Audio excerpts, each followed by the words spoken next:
Good afternoon students. ਆਪਾਂ ਨੇ ਅਗਵਾਈ ਕੀ ਹੁੰਦੀ ਹੈ ਅਤੇ ਇਹਦੀ ਲੋੜ ਕਿਉਂ ਪੈਂਦੀ ਹੈ ਇਹ ਆਪਾਂ ਪਹਿਲਾਂ ਡਿਸਕਸ ਕਰ ਚੁੱਕੇ ਹਾਂਗੇ। ਅੱਜ ਆਪਾਂ ਆਪਣਾ ਅਗਲਾ ਟੌਪਿਕ ਅਗਵਾਈ ਦੀਆਂ ਕਿਸਮਾਂ ਕਰਾਂਗੇ, ਜਿਹਦੇ ਵਿੱਚ ਆਪਾਂ ਨੇ 3 ਹੀ ਕਿਸਮਾਂ ਡਿਸਕਸ ਕਰਨੀਆਂ ਨੇ: educational guidance, personal guidance and vocational guidance. ਅਤੇ ਜਿਵੇਂ ਜਿਵੇਂ ਆਪਾਂ ਦੇਖ ਰਹੇ ਹਾਂ ਵੀ ਅਗਵਾਈ ਦੀ ਜਿਹੜੀ ਜ਼ਰੂਰਤ ਆ ਉਹ ਆਪਾਂ ਨੂੰ ਜ਼ਿੰਦਗੀ ਦੇ ਹਰੇਕ ਪੜਾਅ 'ਤੇ ਪੈਂਦੀ ਹੈਗੀ। ਜ਼ਿੰਦਗੀ ਦੇ ਵਿੱਚ ਬਹੁਤ ਸਾਰੀਆਂ ਸਮੱਸਿਆਵਾਂ ਹੁੰਦੀਆਂ ਨੇ, ਖਾਸ ਤੌਰ 'ਤੇ ਬੱਚੇ ਆਪਣੀਆਂ ਸਮੱਸਿਆਵਾਂ ਦਾ ਆਪ ਹੱਲ ਨਹੀਂ ਕਰ ਸਕਦੇ ਹੈਗੇ। ਉਹਨਾਂ ਨੂੰ ਆਪਣੀਆਂ ਸਮੱਸਿਆਵਾਂ ਨੂੰ ਹੱਲ ਕਰਨ ਵਾਸਤੇ ਕਿਸੇ ਨਾ ਕਿਸੇ ਵੱਡੇ ਦੀ, ਸਮਝਦਾਰ, ਸੂਝਵਾਨ ਵਿਅਕਤੀ ਦੀ ਲੋੜ ਪੈਂਦੀ ਹੈਗੀ, ਅਤੇ ਜਿਹਦੇ ਤੋਂ ਉਹ ਅਗਵਾਈ ਹਾਸਿਲ ਕਰਕੇ ਆਪਣੀ ਜ਼ਿੰਦਗੀ ਦੇ ਵਿੱਚ ਅੱਗੇ ਵੱਧ ਸਕਣ। ਅਗਵਾਈ ਇੱਕ ਖੇਤਰ 'ਚ ਨਹੀਂ, ਜ਼ਿੰਦਗੀ ਦੇ ਵੱਖ-ਵੱਖ ਖੇਤਰਾਂ ਵਿੱਚ ਹੁੰਦੀ ਹੈ। ਇਹਨਾਂ ਖੇਤਰਾਂ ਨੂੰ ਹੀ ਮੁੱਖ ਰੱਖ ਕੇ ਜਿਹੜੇ ਵਿਭਿੰਨ ਮਾਹਿਰ ਨੇਗੇ ਉਹਨਾਂ ਨੇ ਅਗਵਾਈ ਨੂੰ ਵੱਖ-ਵੱਖ ਕਿਸਮਾਂ ਦੇ ਵਿੱਚ ਵੰਡਿਆ ਹੈਗਾ, ਟਾਈਪਸ ਦੇ ਵਿੱਚ ਵੰਡਿਆ ਹੈਗਾ। ਅਤੇ ਗਾਈਡੈਂਸ ਦੀਆਂ ਜਿਹੜੀਆਂ ਟਾਈਪਸ ਨੇਗੀਆਂ, ਅਲੱਗ-ਅਲੱਗ ਜਿਹੜੇ ਵਿਦਵਾਨ ਹੋਏ ਨੇ ਉਹਨਾਂ ਨੇ ਆਪਣੇ ਮੁਤਾਬਕ ਇਹਦੀਆਂ ਟਾਈਪਸ ਦਿੱਤੀਆਂ ਨੇ। ਸਭ ਤੋਂ ਪਹਿਲਾਂ ਜਿਹੜਾ ਅਗਵਾਈ ਨੂੰ ਟਾਈਪਸ ਦੇ ਵਿੱਚ ਡਿਵਾਈਡ ਕਰਨ ਦਾ ਸੀਗਾ, ਸਭ ਤੋਂ ਪਹਿਲਾਂ ਯਤਨ ਉਹ BWM ਪ੍ਰੋਟੈਕਟਰ ਨੇ 1925 ਦੇ ਵਿੱਚ ਕੀਤਾ।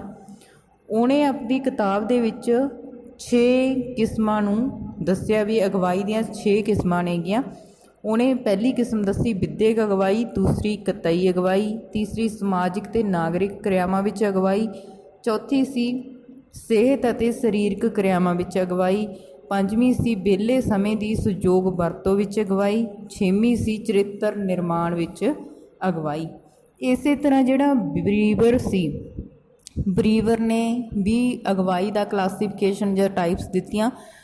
ਉਹਨੇ 10 ਟਾਈਪਸ ਦਿੱਤੀਆਂ। ਜਿਹੜਾ ਪੈਟਰਸਨ ਸੀਗਾ ਉਹਨੇ 5 ਟਾਈਪਸ ਦਿੱਤੀਆਂ।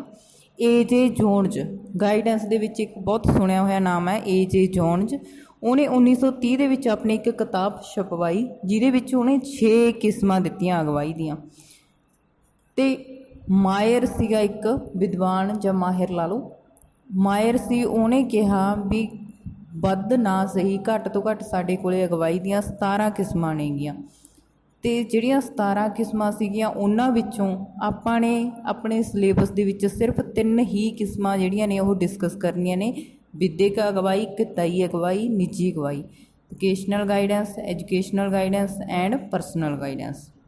ਤਿੰਨਾਂ ਦੇ ਆਪਾਂ ਨੇ ਮੀਨਿੰਗ ਕਰਨਾ ਹੈ, ਓਬਜੈਕਟਿਵਸ ਕਰਨੇ ਨੇ। ਅਤੇ ਟੂਡੇ ਵੀ ਵਿਲ ਡਿਸਕਸ ਦਾ ਵਿੱਦਿਅਕ ਅਗਵਾਈ। ਹੁਣ ਬੱਚਿਓ, ਵਿੱਦਿਅਕ ਅਗਵਾਈ ਕੀ ਹੈਗੀ, ਐਜੂਕੇਸ਼ਨਲ ਗਾਈਡੈਂਸ ਕੀ ਹੈਗੀ? ਜਿਵੇਂ ਆਪਾਂ ਨੂੰ ਨਾਮ ਤੋਂ ਹੀ ਸਪਸ਼ਟ ਹੋ ਜਾਂਦਾ ਇਹਨਾਂ ਦੀਆਂ ਕਿਸਮਾਂ ਬਾਰੇ ਵੀ ਵਿੱਦਿਅਕ ਅਗਵਾਈ ਹੈ ਜਿਹੜੀ ਉਹ ਬਾਕੀ ਸਾਰੀਆਂ ਕਿਸਮਾਂ ਨਾਲੋਂ ਸਭ ਤੋਂ ਵੱਧ ਮਹੱਤਵਪੂਰਨ ਮੰਨੀ ਜਾਂਦੀ ਹੈ, ਕਿਉਂਕਿ ਇਹ ਆਪਣੀ ਜਿਹੜੀ ਸਿੱਖਿਆ ਦਾ ਖੇਤਰ ਹੁੰਦਾ ਉਹਦੇ ਬਾਰੇ ਚਾਨਣਾ ਪਾਉਂਦੀ ਹੈਗੀ। ਅਤੇ ਸਕੂਲ ਦੇ, ਕਾਲਜ ਦੇ ਅੰਦਰ ਦੀਆਂ ਗੱਲਾਂ, ਬਾਹਰ ਦੀਆਂ ਗੱਲਾਂ ਜਿਹੜੀਆਂ ਆਪਣੇ ਜੀਵਨ ਨੂੰ ਪ੍ਰਭਾਵਿਤ ਕਰਦੀਆਂ ਨੇ ਉਹਨਾਂ ਬਾਰੇ ਅਗਵਾਈ ਪ੍ਰਦਾਨ ਕੀਤੀ ਜਾਂਦੀ ਹੈ। ਇਹਦੇ ਵਿੱਚ ਜਿਹੜੀ ਸਿੱਖਿਅਕ ਅਗਵਾਈ ਜਾਂ ਵਿੱਦਿਅਕ ਅਗਵਾਈ ਹੁੰਦੀ ਹੈ। ਐਜੂਕੇਸ਼ਨਲ ਗਾਈਡੈਂਸ ਦਾ ਮਤਲਬ ਵੀ ਸਕੂਲ ਦੀ ਜ਼ਿੰਦਗੀ ਦੇ ਵਿੱਚ ਜਿਹੜੀ ਕਿਰਿਆ ਉਹਦੇ ਹਰੇਕ ਨਾਲ ਇਹ ਸੰਬੰਧਿਤ ਹੁੰਦੀ ਹੈਗੀ। ਜਿਹੜੀ ਮੀਨਿੰਗ ਹੈ ਐਜੂਕੇਸ਼ਨਲ ਗਾਈਡੈਂਸ ਦਾ, ਅਲੱਗ-ਅਲੱਗ ਜਿਹੜੇ ਵਿਦਵਾਨ ਨੇ ਉਹਨਾਂ ਨੇ ਆਪਣੇ ਆਪਣੇ ਮੁਤਾਬਕ ਦਿੱਤਾ ਹੋਇਆ ਹੈਗਾ, ਪਰਿਭਾਸ਼ਾਵਾਂ ਦਿੱਤੀਆਂ ਹੋਈਆਂ ਨੇਗੀਆਂ, ਤੁਹਾਡੀ ਬੁੱਕ ਦੇ ਵਿੱਚ ਨੇਗੀਆਂ, ਤੁਸੀਂ ਆਪ ਵੀ ਪੜ੍ਹ ਸਕਦੇ ਹੋ। 2-4 ਆਪਾਂ ਇਹਦਾ ਮੀਨਿੰਗ ਕਲੀਅਰ ਕਰਨ ਦੇ ਲਈ ਪੜ੍ਹਾਂਗੇ।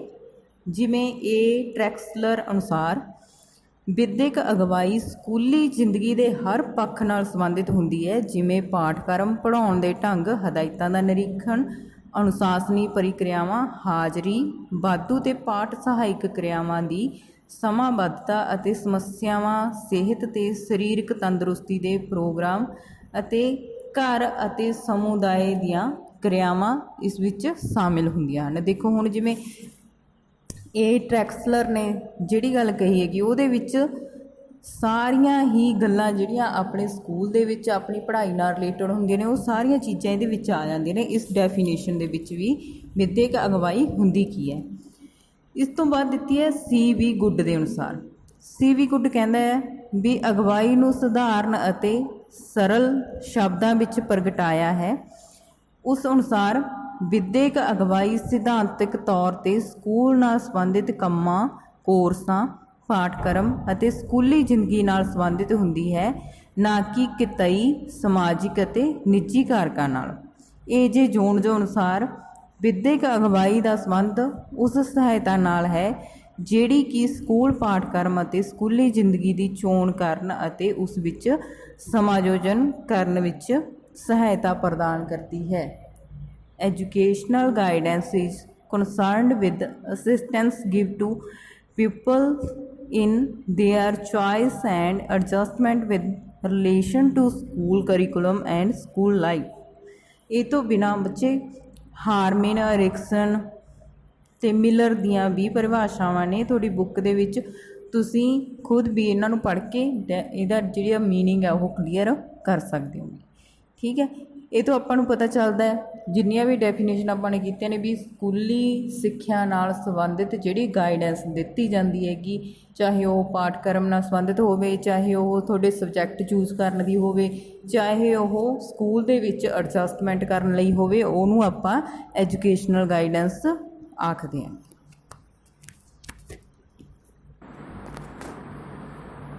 ਹੁਣ ਆਪਾਂ ਐਜੂਕੇਸ਼ਨਲ ਗਾਈਡੈਂਸ ਦੀਆਂ ਵਿਸ਼ੇਸ਼ਤਾਵਾਂ ਕਰਾਂਗੇ। ਕਰੈਕਟਰਿਸਟਿਕਸ ਆਫ ਐਜੂਕੇਸ਼ਨਲ ਗਾਈਡੈਂਸ, ਇਹਦੇ ਨਾਲ ਇਹਦਾ ਮੀਨਿੰਗ ਹੈ ਜਿਹੜਾ ਹੋਰ ਜ਼ਿਆਦਾ ਡਿਫਾਈਨ ਹੋ ਜਾਂਦਾ। ਸਭ ਤੋਂ ਪਹਿਲਾ ਪੁਆਇੰਟ ਹੈਗਾ ਸਿੱਖਿਆ ਨਾਲ ਸੰਬੰਧਿਤ ਅਗਵਾਈ। ਜਿਹੜੀ ਵਿਦਿਅਕ ਅਗਵਾਈ ਆ ਉਹ ਸਿੱਖਿਆ ਨਾਲ ਸੰਬੰਧਿਤ ਅਗਵਾਈ ਹੈ। ਸਿੱਖਿਆ ਦਾ ਕੋਈ ਵੀ ਖੇਤਰ ਹੋਵੇ ਜਿਹਦੇ ਵਿੱਚ ਆਪਾਂ ਨੇ ਗਾਈਡੈਂਸ ਪ੍ਰਾਪਤ ਕਰਨੀ ਹੋਵੇ ਉਹ ਇਹਦੇ ਥਰੂ ਦਿੱਤੀ ਜਾਂਦੀ ਹੈ। ਲਗਾਤਾਰ ਚੱਲਣ ਵਾਲੀ ਪ੍ਰਕਿਰਿਆ, ਹੁਣ ਕੰਟੀਨਿਊਅਸ ਪ੍ਰੋਸੈਸ ਹੈ ਇਹ ਇੱਕ ਤਰ੍ਹਾਂ ਦਾ। ਦੇਖੋ ਜਿਵੇਂ ਜਿਵੇਂ ਤੁਹਾਡੀ ਸਟੱਡੀ ਚੱਲਦੀ ਆ ਉਵੇਂ ਉਵੇਂ ਗਾਈਡੈਂਸ ਵੀ ਨਾਲ ਨਾਲ ਚੱਲਦੀ ਰਹਿੰਦੀ ਹੈ। ਇਹ ਲਗਾਤਾਰ ਜ਼ਿੰਦਗੀ ਭਰ ਚੱਲਣ ਵਾਲੀ ਪ੍ਰਕਿਰਿਆ ਹੈਗੀ। ਤੀਜਾ ਪੁਆਇੰਟ ਹੈਗਾ ਪਾਠ ਸਹਾਇਕ ਕਿਰਿਆਵਾਂ ਦੀ ਚੋਣ ਸੰਬੰਧੀ।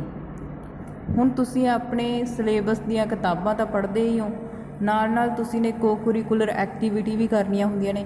ਤਾਂ ਕੋ ਕਰਿਕੂਲਰ ਐਕਟੀਵਿਟੀ ਕੀ ਤੁਹਾਡੀਆਂ ਚੋਇਸ ਨੇ, ਤੁਸੀਂ ਕਿਸ ਪਾਸੇ ਜਾਣਾ ਚਾਹੁੰਦੇ ਹੋ, ਤੁਸੀਂ ਕੀ ਕਰਨਾ ਚਾਹੁੰਦੇ ਹੋ, ਇਹਦੇ ਬਾਰੇ ਵੀ ਤੁਹਾਨੂੰ ਐਜੂਕੇਸ਼ਨਲ ਗਾਈਡੈਂਸ ਦੇ ਵਿੱਚ ਦੱਸਿਆ ਜਾਂਦਾ ਹੈਗਾ। ਸਮਾਯੋਜਨ ਵਿੱਚ ਸਹਾਇਤਾ, ਮਤਲਬ ਕਿ ਐਡਜਸਟਮੈਂਟ ਕਰਨੀ। ਜਿਵੇਂ ਇੱਕ ਬੱਚਾ ਇੱਕ ਸਕੂਲ ਪਾਸ ਆਊਟ ਕਰਕੇ ਦੂਸਰੇ ਸਕੂਲ ਦੇ ਵਿੱਚ ਚਲਿਆ ਜਾਂਦਾ, ਇੱਕ ਕਲਾਸ 'ਚੋਂ ਦੂਜੀ ਕਲਾਸ 'ਚ ਚਲਿਆ ਜਾਂਦਾ, ਉਹਦਾ ਫਰੈਂਡ ਸਰਕਲ ਬਦਲਦਾ ਰਹਿੰਦਾ ਹੈਗਾ, ਉਹਦਾ ਮਾਹੌਲ ਬਦਲਦਾ ਰਹਿੰਦਾ ਹੈਗਾ। ਕੋਈ ਬੱਚਾ ਪਿੰਡ ਦੇ ਸਕੂਲ ਤੋਂ ਸ਼ਹਿਰ ਦੇ ਸਕੂਲ ਦੇ ਵਿੱਚ ਐਡਮਿਸ਼ਨ ਲੈਂਦਾ ਜਾਂ ਸ਼ਹਿਰ ਵਾਲਾ ਪਿੰਡ ਦੇ ਸਕੂਲ ਵਿੱਚ ਐਡਮਿਸ਼ਨ ਲੈਂਦਾ, ਤਾਂ ਉੱਥੇ ਵੀ ਐਡਜਸਟਮੈਂਟ ਕਰਨ ਦੇ ਵਿੱਚ ਆਪਾਂ ਨੂੰ ਅਗਵਾਈ ਹੈ ਜਿਹੜੀ ਮਦਦ ਕਰਦੀ ਹੈ। ਸਕੂਲ, ਘਰ ਅਤੇ ਸਮੁਦਾਇ ਵਿੱਚ ਤਾਲਮੇਲ। ਹੁਣ ਜਿਹੜਾ ਆਪਣਾ ਸਕੂਲ ਹੈਗਾ ਉਹ ਤੋਂ ਪਹਿਲਾਂ ਆਪਣਾ ਪਰਿਵਾਰ ਹੀ ਆਪਾਂ ਨੂੰ ਸਿੱਖਿਆ ਦਿੰਦਾ ਹੈਗਾ। ਆਪਾਂ ਘਰ ਤੋਂ ਬਾਹਰ ਨਿਕਲ ਕੇ ਸਮਾਜ 'ਚ ਜਾਂਦੇ ਹਾਂ, ਸਮਾਜ ਦੇ ਵਿੱਚੋਂ ਆਪਾਂ ਸਕੂਲ ਦੇ ਵਿੱਚ ਜਾਂਦੇ ਹਾਂ। ਘਰ, ਆਂਢ ਗੁਆਂਢ, ਪਰਿਵਾਰ ਮਿਲ ਕੇ ਸਮਾਜ ਬਣਾਉਂਦੇ ਨੇਗੇ। ਅਤੇ ਜਦੋਂ ਇਹ ਤਿੰਨੇ ਸੰਸਥਾਵਾਂ ਦੇ ਵਿੱਚ ਤਾਲਮੇਲ ਬਣਾਉਣ ਦੇ ਵਿੱਚ ਬੱਚੇ ਨੂੰ ਕਿਤੇ ਵੀ ਕੋਈ ਸਮੱਸਿਆ ਦਾ ਸਾਹਮਣਾ ਕਰਨਾ ਪੈਂਦਾ ਤਾਂ ਉਹ ਵੀ ਆਪਾਂ ਐਜੂਕੇਸ਼ਨਲ ਗਾਈਡੈਂਸ ਦੇ ਥਰੂ ਉਹਦੀ ਮਦਦ ਕਰ ਸਕਦੇ ਹਾਂ। ਸਹੀ ਸਕੂਲ ਪ੍ਰਬੰਧ ਵਿੱਚ ਸਹਾਇਕ, ਜੇ ਆਪਣੇ ਸਕੂਲ ਦੇ ਵਿੱਚ ਐਜੂਕੇਸ਼ਨਲ ਗਾਈਡੈਂਸ ਦਾ ਪ੍ਰਬੰਧ ਹੋਊਗਾ ਤਾਂ ਆਪਾਂ ਸਕੂਲ ਦਾ ਪ੍ਰਬੰਧ ਹੈ ਜਿਹੜਾ ਉਹ ਸਹੀ ਢੰਗ ਨਾਲ ਚਲਾ ਸਕਦੇ। ਆਪਾਂ ਨੂੰ ਪਤਾ ਚੱਲ ਜਾਂਦਾ ਵੀ ਕਿਹੜੀ ਚੀਜ਼ ਦੀ ਲੋੜ ਕਿੱਥੇ ਹੈਗੀ। ਭਵਿੱਖੀ ਜ਼ਿੰਦਗੀ ਲਈ ਤਿਆਰੀ, ਜੇ ਬੱਚੇ ਨੂੰ ਆਪਣੀਆਂ ਰੁਚੀਆਂ, ਇੰਟਰਸਟ ਦਾ ਪਤਾ ਹੁੰਦਾ ਤਾਂ ਉਹ ਸਟਾਰਟਿੰਗ ਤੋਂ ਹੀ ਆਪਣੀ ਐਜੂਕੇਸ਼ਨ ਦੇ ਉਸ ਪੱਖ 'ਤੇ ਵੱਧ ਜ਼ੋਰ ਦਿੰਦਾ ਹੈਗਾ ਜਿਹਦੇ ਬਾਰੇ ਉਹਨੂੰ ਜਾਣਨਾ ਹੁੰਦਾ ਵੀ ਉਹਨੇ ਭਵਿੱਖ ਦੇ ਵਿੱਚ ਜਾ ਕੇ ਇਹ ਚੀਜ਼ ਬਣਨਾ। ਜਿਵੇਂ ਮੰਨ ਲਓ ਕੋਈ ਸਾਇੰਟਿਸਟ ਬਣਨਾ ਚਾਹੁੰਦਾ ਹੈਗਾ ਤਾਂ ਉਹ ਸਾਇੰਸ ਦੇ ਉੱਪਰ ਵੱਧ ਜ਼ੋਰ ਦੇਊਗਾ। ਜੇ ਕੋਈ ਬੱਚਾ ਨੌਨ ਮੈਡੀਕਲ ਲੈ ਰਿਹਾ ਹੈਗਾ ਤਾਂ ਉਹ ਮੈਥ ਵਗੈਰਾ ਦੇ ਉੱਪਰ ਵੱਧ ਜ਼ੋਰ ਦੇਊਗਾ। ਅਤੇ ਅਗਲਾ ਪੁਆਇੰਟ ਹੈਗਾ ਵਿਦਿਅਕ ਫੈਸਲਿਆਂ ਵਿੱਚ ਸਹਾਈ। ਜੇ ਤੁਸੀਂ ਸਕੂਲ ਦੇ ਵਿੱਚ ਕਿਹੜੇ ਫੈਸਲੇ ਵਿੱਦਿਆ ਬਾਰੇ ਲੈਣੇ ਨੇ, ਤੁਸੀਂ ਕਿਸ ਸਟਰੀਮ ਦੇ ਵਿੱਚ ਜਾਣਾ ਹੈਗਾ, ਤੁਸੀਂ ਕੀ ਪੜ੍ਹਨਾ ਚਾਹੁੰਦੇ ਹੋਗੇ, ਕਿਹੜੀਆਂ ਕੋ ਕਰਿਕੂਲਰ ਐਕਟੀਵਿਟੀ ਕਰਨਾ ਚਾਹੁੰਦੇ ਹੋ, ਐਜੂਕੇਸ਼ਨ ਨਾਲ ਰਿਲੇਟਡ ਜਿਹੜੇ ਵੀ ਫੈਸਲੇ ਹੁੰਦੇ ਨੇ ਉਹਨਾਂ ਨੂੰ ਲੈਣ ਵਿੱਚ ਆਪਣੀ ਗਾਈਡੈਂਸ ਹੈ ਜਿਹੜੀ ਮਦਦ ਕਰਦੀ ਹੈ। ਸੰਤੁਲਿਤ ਬੌਧਿਕ ਵਿਕਾਸ ਵਿੱਚ ਸਹਾਇਕ। ਸੰਤੁਲਿਤ ਬੌਧਿਕ ਵਿਕਾਸ ਹੁੰਦਾ ਵੀ ਆਪਣੇ ਦਿਮਾਗ ਦੇ ਉੱਪਰ ਕਈ ਵਾਰੀ ਬੱਚੇ ਨੂੰ ਇਹ ਕਿਹਾ ਜਾਂਦਾ ਘਰ ਵਿੱਚ ਵੀ ਤੇਰੇ ਮਾਰਕਸ ਅੱਛੇ ਹੋਣੇ ਚਾਹੀਦੇ ਨੇ, ਤੂੰ ਵਧੀਆ ਨੰਬਰ ਲੈ ਕੇ ਆਉਣੇ, ਤੂੰ ਫਸਟ ਹੀ ਆਉਣਾ ਹੈਗਾ। ਉਹਦੇ ਨਾਲ ਕੀ ਹੁੰਦਾ ਬੱਚੇ ਦੇ ਦਿਮਾਗ 'ਤੇ ਬੋਝ ਪੈ ਜਾਂਦਾ। ਪਰ ਜਿਹੜੀ ਗਾਈਡੈਂਸ ਹੈ ਉਹਦੇ ਥਰੂ ਬੱਚੇ ਨੂੰ ਦੱਸਿਆ ਜਾਂਦਾ ਵੀ ਤੂੰ ਮਾਰਕਸ ਵੀ ਕਿਵੇਂ ਅੱਛੇ ਲੈ ਸਕਦਾ, ਨਾਲ ਨਾਲ ਪਲੇ ਵੀ ਕਿਵੇਂ ਕਰ ਸਕਦਾ ਹੈ, ਨਾਲ ਨਾਲ ਆਪਣੇ ਮਾਂ-ਬਾਪ ਨੂੰ ਕਿਵੇਂ ਸਮਝਾ ਸਕਦਾ ਹੈ। ਇਹ ਸਾਰਾ ਕੁਝ ਕਰਕੇ ਸੰਤੁਲਿਤ ਬੌਧਿਕ ਵਿਕਾਸ ਹੈ ਜਿਹੜਾ ਉਹ ਗਾਈਡੈਂਸ ਦੇ ਥਰੂ ਕੀਤਾ ਜਾਂਦਾ ਹੈਗਾ, ਅਤੇ ਬੱਚੇ ਆਪਣੇ ਫੈਸਲੇ ਆਪ ਲੈਣ ਦੇ ਵਿੱਚ ਆਪ ਆਪਣੀ ਮਦਦ ਕਰ ਲੈਂਦੇ। ਹੁਣ ਆਪਾਂ ਡਿਸਕਸ ਕਰਾਂਗੇ ਓਬਜੈਕਟਿਵ ਆਫ ਐਜੂਕੇਸ਼ਨਲ ਗਾਈਡੈਂਸ, ਵਿੱਦਿਅਕ ਅਗਵਾਈ ਦੇ ਉਦੇਸ਼ ਜਾਂ ਮੰਤਵ। ਸਿਲੇਬਸ ਦੇ ਵਿੱਚ ਆਪਾਂ ਨੂੰ ਮੀਨਿੰਗ ਅਤੇ ਓਬਜੈਕਟਿਵ ਹੀ ਦਿੱਤੇ ਹੋਏ ਨੇ। ਤਾਂ ਜਿਹੜੇ ਆਪਾਂ ਨੂੰ ਵਿੱਦਿਅਕ ਅਗਵਾਈ ਦੇ ਉਦੇਸ਼ ਨੇ ਉਹ ਏ.ਜੇ. ਜੋਨਜ਼ ਦੁਆਰਾ ਦਿੱਤੇ ਗਏ ਨੇਗੇ। ਵਿੱਦਿਅਕ ਅਗਵਾਈ ਦੇਣ ਦੇ ਲਈ ਕਿਹੜੇ ਕਿਹੜੇ ਉਦੇਸ਼ਾਂ ਨੂੰ ਮੁੱਖ ਰੱਖਿਆ ਜਾਂਦਾ ਹੈਗਾ ਜਿਹਦੇ ਤਹਿਤ ਆਪਾਂ ਐਜੂਕੇਸ਼ਨਲ ਗਾਈਡੈਂਸ ਬੱਚਿਆਂ ਨੂੰ ਦੇ ਸਕਦੇ ਹਾਂਗੇ। ਪਹਿਲਾ ਪੁਆਇੰਟ ਹੈਗਾ ਅਗਲੀ ਸਿੱਖਿਆ ਪ੍ਰਾਪਤੀ ਦੇ ਮੌਕਿਆਂ ਸੰਬੰਧੀ ਜਾਣਕਾਰੀ ਪ੍ਰਦਾਨ ਕਰਨੀ। ਜਿਹੜਾ ਬੱਚਾ 9ਵੀਂ 10ਵੀਂ ਤੋਂ ਬਾਅਦ ਕਿਸੇ ਸਟਰੀਮ ਦੇ ਵਿੱਚ ਜਾਣਾ ਚਾਹੁੰਦਾ ਹੈਗਾ, ਮੰਨ ਲਓ 10th ਕਰ ਲਈ, ਉਸ ਤੋਂ ਬਾਅਦ +1 ਦੇ ਵਿੱਚ ਐਡਮਿਸ਼ਨ ਲੈਣੀ ਹੈ, ਕਿਸ ਸਟਰੀਮ ਦੇ ਵਿੱਚ ਜਾਣਾ, ਆਰਟਸ ਜਾਣਾ, ਵੋਕੇਸ਼ਨਲ ਜਾਣਾ, ਕਮਰਸ ਦੇ ਵਿੱਚ ਜਾਣਾ, ਸਾਇੰਸ ਦੇ ਵਿੱਚ ਜਾਣਾ, ਅੱਗੇ ਉਹਨੇ ਕਿਹੜੀ ਸਿੱਖਿਆ ਪ੍ਰਾਪਤ ਕਰਨੀ ਹੈਗੀ, ਉਹਦੇ ਵਿੱਚ ਜਿਹੜੀ ਐਜੂਕੇਸ਼ਨਲ ਗਾਈਡੈਂਸ ਆ ਉਹ ਤੁਹਾਡੀ ਮਦਦ ਕਰਦੀ ਹੈ ਵੀ ਤੁਸੀਂ ਅੱਗੇ ਕੀ ਕਰ ਸਕਦੇ ਹੋਗੇ। ਉਹਦੇ ਬਾਰੇ ਲੋੜੀਂਦੀ ਜਿਹੜੀ ਜਾਣਕਾਰੀ ਹੁੰਦੀ ਹੈਗੀ ਜਿੱਥੋਂ ਤੱਕ ਬੱਚੇ ਨੂੰ ਦੇ ਸਕਦੇ ਹੈਗੇ, ਉਹਦੀ ਪਹੁੰਚ ਦੇ ਮੁਤਾਬਕ ਉਹਨੂੰ ਉਹ ਜਾਣਕਾਰੀ ਇਸ ਗਾਈਡੈਂਸ ਦੇ ਥਰੂ ਦਿੱਤੀ ਜਾਂਦੀ ਹੈਗੀ। ਦੂਸਰਾ ਪੁਆਇੰਟ ਹੈਗਾ ਵਿਭਿੰਨ ਸਕੂਲਾਂ ਦੇ ਉਦੇਸ਼ਾਂ ਅਤੇ ਕਾਰਜਾਂ ਬਾਰੇ ਦੱਸਣਾ। ਹਰ ਇੱਕ ਸਕੂਲ ਦੇ ਅਲੱਗ-ਅਲੱਗ ਓਬਜੈਕਟਿਵ ਰੱਖੇ ਹੁੰਦੇ ਨੇ, ਅਲੱਗ-ਅਲੱਗ ਉਹਨਾਂ ਦੇ ਕੰਮ ਹੁੰਦੇ ਨੇਗੇ, ਅਤੇ ਬੱਚੇ ਨੂੰ ਐਜੂਕੇਸ਼ਨਲ ਗਾਈਡੈਂਸ ਦੇ ਥਰੂ ਜਦੋਂ ਉਹ ਐਜੂਕੇਸ਼ਨਲ ਗਾਈਡੈਂਸ ਲੈਣ ਜਾਣਾ ਚਾਹੁੰਦਾ ਹੈਗਾ, ਕਿਸੇ ਹੋਰ ਸਕੂਲ ਦੇ ਵਿੱਚ ਦਾਖਲਾ ਲੈਣਾ ਹੁੰਦਾ ਤਾਂ ਉਹਨੂੰ ਕੰਪੇਅਰ ਕਰਕੇ ਸਾਰੇ ਸਕੂਲਾਂ ਦੇ ਉਦੇਸ਼ਾਂ ਅਤੇ ਕਾਰਜਾਂ ਬਾਰੇ ਦੱਸਿਆ ਜਾਂਦਾ ਵੀ ਕਿਹੜੇ ਸਕੂਲ ਦਾ ਸਟਰੀਮ ਇਹ ਹੈ ਵੀ ਉਹਦੇ ਬੱਚੇ ਓਲੰਪਿਕ 'ਚ ਜਾਣ, ਕਿਹੜੇ ਦਾ ਸਟਰੀਮ ਇਹ ਹੈ ਵੀ ਉਹ ਗੋਲਡ ਮੈਡਲਿਸਟ ਹੋਣ, ਕਿਹੜੇ ਦਾ ਇਹ ਉਦੇਸ਼ ਹੈ ਵੀ ਬੱਚੇ ਪੜ੍ਹਾਈ ਹੀ ਚੰਗੇ ਢੰਗ ਨਾਲ ਕਰਨ। ਤਾਂ ਸਕੂਲਾਂ ਦੇ ਵੱਖ-ਵੱਖ ਉਦੇਸ਼ ਅਤੇ ਜਿਹੜੇ ਕਾਰਜ ਨੇ, ਉੱਥੇ ਕਿਹੜੀਆਂ ਗੇਮਸ ਨੇ, ਕਿਹੜੀਆਂ ਕੋ-ਕਰਿਕੂਲਰ ਐਕਟੀਵਿਟੀਜ਼ ਨੇ, ਉਹ ਇਸ ਦੇ ਥਰੂ ਜਾਣਕਾਰੀ ਹੈ ਜਿਹੜੀ ਬੱਚਿਆਂ ਨੂੰ ਪ੍ਰਦਾਨ ਕੀਤੀ ਜਾਂਦੀ ਹੈ। ਥਰਡ ਪੁਆਇੰਟ ਹੈਗਾ ਸਕੂਲ ਵਿੱਚ ਦਾਖਲੇ ਦੀਆਂ ਸ਼ਰਤਾਂ ਤੋਂ ਜਾਣੂ ਕਰਵਾਉਣਾ। ਹਰ ਇੱਕ ਸਕੂਲ ਦੇ ਵਿੱਚ ਇਹ ਹੁੰਦਾ ਵੀ ਦਾਖਲੇ ਤੋਂ ਪਹਿਲਾਂ ਕੁਛ ਕੁ ਜਿਹੜੀਆਂ ਸ਼ਰਤਾਂ ਹੁੰਦੀਆਂ ਨੇ ਉਹ ਰੱਖੀਆਂ ਗਈਆਂ ਹੁੰਦੀਆਂ ਨੇ। ਤਾਂ ਐਜੂਕੇਸ਼ਨਲ ਗਾਈਡੈਂਸ ਦੇ ਵਿੱਚ ਜਿਹੜੇ ਸਕੂਲ ਆਪਣੀ ਮਰਜ਼ੀ ਦੇ ਨਾਲ ਦਾਖਲੇ ਦੀਆਂ ਲੋੜੀ ਦੀਆਂ ਸ਼ਰਤਾਂ ਰੱਖਦੇ ਨੇ ਉਹਨਾਂ ਬਾਰੇ ਜਾਣੂ ਬੱਚਿਆਂ ਨੂੰ ਕਰਵਾਇਆ ਜਾਂਦਾ ਹੈਗਾ। ਮੁਕਾਬਲੇ ਦੀਆਂ ਪ੍ਰੀਖਿਆਵਾਂ ਸੰਬੰਧੀ ਜਾਣਕਾਰੀ ਦੇਣਾ। ਮੁਕਾਬਲੇ ਦੀਆਂ ਪ੍ਰੀਖਿਆਵਾਂ ਕਿਵੇਂ ਹੋ ਗਈਆਂ, ਜਿਵੇਂ ਆਪਣੀ JEE ਹੋ ਗਿਆ, IIT ਹੋ ਗਈ, ਇਹ 10th +2 ਤੋਂ ਬਾਅਦ ਹੁੰਦੀਆਂ ਨੇਗੀਆਂ। ਤਾਂ ਇਹਨਾਂ ਬਾਰੇ ਜਿਹੜੀ ਜਾਣਕਾਰੀ ਹੈ ਬੱਚੇ ਨੂੰ ਉਹ ਦਿੱਤੀ ਜਾਂਦੀ ਹੈ, ਜਿਵੇਂ ਤੁਹਾਨੂੰ ਦਿੱਤੀ ਜਾਂਦੀ ਹੈ ਵੀ B.Ed ਤੋਂ ਬਾਅਦ ਤੁਸੀਂ ਕੀ ਕਰ ਸਕਦੇ ਹੋ, MA ਤੋਂ ਬਾਅਦ ਤੁਸੀਂ NET ਕੁਆਲੀਫਾਈ ਕਰ ਸਕਦੇ ਹੋਗੇ, ਜਾਂ B.Ed ਤੋਂ ਬਾਅਦ ਤੁਸੀਂ TET ਕੁਆਲੀਫਾਈ ਕਰ ਸਕਦੇ ਹੋ, HTET ਕਰ ਸਕਦੇ ਹੋ, PTET ਕਰ ਸਕਦੇ ਹੋ। ਇਹ ਮੁਕਾਬਲੇ ਦੀਆਂ ਪ੍ਰੀਖਿਆਵਾਂ ਹੋ ਗਈਆਂ। ਇਹਨਾਂ ਬਾਰੇ ਬੱਚਿਆਂ ਨੂੰ ਐਜੂਕੇਸ਼ਨਲ ਗਾਈਡੈਂਸ ਦੇ ਥਰੂ ਜਾਣਕਾਰੀ ਹੈ ਜਿਹੜੀ ਉਹ ਦਿੱਤੀ ਜਾਂਦੀ ਹੈਗੀ। ਸਕੂਲ ਨਾਲ ਸੰਬੰਧਿਤ ਜ਼ਿੰਦਗੀ ਵਿੱਚ ਸਮਾਯੋਜਨ ਕਰ ਸਕਣਾ, ਮਤਲਬ ਵੀ ਸਕੂਲ ਦੇ ਵਿੱਚ ਜੇ ਕਿਸੇ ਬੱਚੇ ਦੀ ਆਪਣੀ ਕਲਾਸ ਦੇ ਵਿੱਚ ਕਿਸੇ ਨਾਲ ਨਹੀਂ ਬਣਦੀ, ਕਿਸੇ ਟੀਚਰ ਨਾਲ ਨਹੀਂ ਬਣਦੀ, ਉਹਦੇ ਆਲੇ ਦੁਆਲੇ ਦਾ ਵਾਤਾਵਰਨ ਚੰਗਾ ਨਹੀਂ ਲੱਗਦਾ, ਮਾਹੌਲ ਚੰਗਾ ਨਹੀਂ ਲੱਗਦਾ, ਤਾਂ ਉੱਥੇ ਆਪਾਂ ਐਜੂਕੇਸ਼ਨਲ ਗਾਈਡੈਂਸ ਦੇ ਥਰੂ ਬੱਚੇ ਦੀ ਵਧੀਆ ਢੰਗ ਨਾਲ ਐਡਜਸਟਮੈਂਟ ਹੈ ਜਿਹੜੀ ਉਹ ਕਰਵਾ ਸਕਦੇ ਹਾਂਗੇ। ਪੜ੍ਹਨ ਰੁਚੀਆਂ ਦਾ ਵਿਕਾਸ ਕਰਨਾ। ਹੁਣ ਜਿਹੜੀ ਐਜੂਕੇਸ਼ਨਲ ਗਾਈਡੈਂਸ ਹੈ ਉਹਦੇ ਥਰੂ ਹੀ ਆਪਾਂ ਬੱਚੇ ਦੇ ਵਿੱਚ ਪੜ੍ਹਨ ਰੁਚੀਆਂ ਦਾ ਵਿਕਾਸ ਕਰ ਸਕਦੇ ਹਾਂ। ਬੱਚੇ ਨੂੰ ਪੜ੍ਹਾਈ ਦੀਆਂ ਖੂਬੀਆਂ ਦੱਸ ਸਕਦੇ ਹਾਂ ਵੀ ਉਹ ਪੜ੍ਹ ਕੇ ਕੀ ਕੁਛ ਬਣ ਸਕਦੇ ਨੇ, ਕੀ ਕੁਛ ਪ੍ਰਾਪਤ ਕਰ ਸਕਦੇ ਨੇ, ਕਿੰਨਾ ਗਿਆਨ ਹਾਸਿਲ ਕਰ ਸਕਦੇ ਨੇ। ਇਹ ਆਪਾਂ ਉਹਨੂੰ ਪੜ੍ਹਨ ਰੁਚੀਆਂ ਦਾ ਵਿਕਾਸ ਕਰਕੇ ਹੀ ਦੱਸ ਦਿਆਂਗੇ। ਕਿੱਤੇ ਦੀ ਚੋਣ ਵਿੱਚ ਉਸ ਦੀ ਮਦਦ ਕਰਨਾ। ਹੁਣ ਜਿਹੜੇ ਵਿਦਿਆਰਥੀ ਨੇਗੇ ਉਹਨਾਂ ਨੇ ਵੱਖ-ਵੱਖ ਕਿੱਤਿਆਂ ਦੀ ਚੋਣ ਕਰਨੀ ਹੁੰਦੀ ਹੈਗੀ। ਕੋਈ ਬੱਚਾ 10ਵੀਂ ਤੋਂ ਬਾਅਦ ਹੀ ਕਿਸੇ ਸਟਰੀਮ ਦੇ ਵਿੱਚ ਜਾਣਾ ਚਾਹੁੰਦਾ, ਕੋਈ ਅੱਗੇ ਮਾਸਟਰ ਡਿਗਰੀ ਹਾਸਿਲ ਕਰਨਾ ਚਾਹੁੰਦਾ ਹੈ, ਕੋਈ ਉੱਚ ਸਿੱਖਿਆ ਲੈਣਾ ਚਾਹੁੰਦਾ ਹੈ। ਤਾਂ ਕਿੱਤੇ ਦੀ ਚੋਣ ਦੇ ਵਿੱਚ ਉਹਦਾ ਕਿਸ ਪਾਸੇ ਵੱਲ ਉਹਦਾ ਜ਼ਿਆਦਾ ਧਿਆਨ ਹੈ, ਆਪਾਂ ਇਹ ਵਿੱਦਿਅਕ ਅਗਵਾਈ ਦੇ ਥਰੂ ਉਹਨੂੰ ਦੱਸ ਸਕਦੇ ਹਾਂਗੇ, ਉਹਦੀ ਕਿੱਤੇ ਦੇ ਵਿੱਚ ਚੋਣ ਵਿੱਚ ਮਦਦ ਕਰ ਸਕਦੇ ਹਾਂਗੇ।